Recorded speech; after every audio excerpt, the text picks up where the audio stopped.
Jsme u týmu Starbites na sektoru přezdívaném Zátoka smrti a podobně. Sektor, který zpravidla nevyhrává.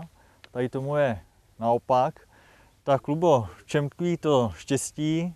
To, že máte ryby, to, že máte úspěch?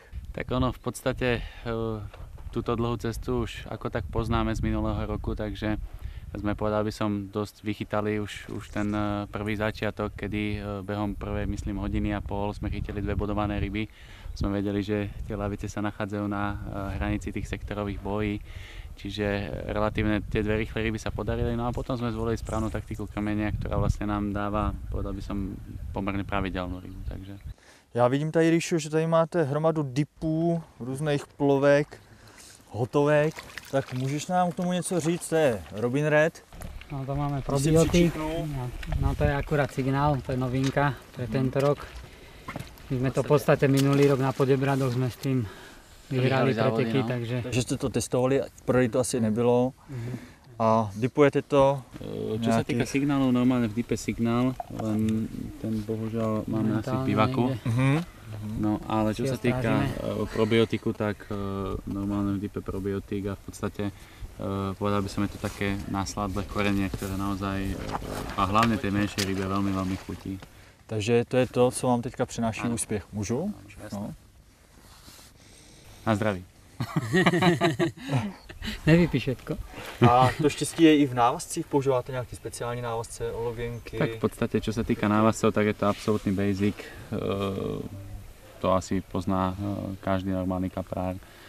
Akorát toto ešte nie je dokončený návazec, toto ešte chýba zmršťovačka. Úplne basic, no. Jednoduché návazce. Tam to naozaj niečo nejakým spôsobom špekulovať. Tak ako aj Rafan kedy si dávno povedal, že v jednoduchosti je krása v návazcoch, tak 100% zastávame ten istý názor.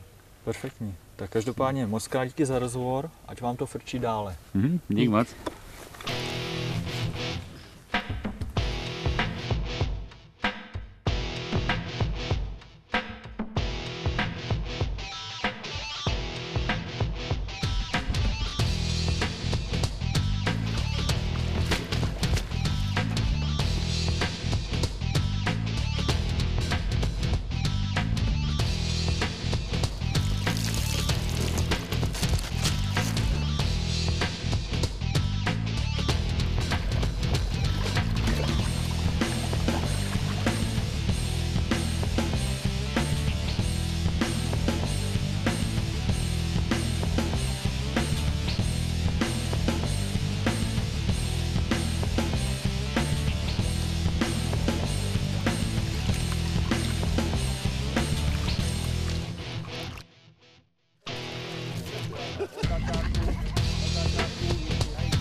Jak říkal hlavní šéf tady rybářský, tady jsou 30, budou až po nás, až to tady dokrmíme, tak já zítra jedu do skladu, mám tam zložený kamion.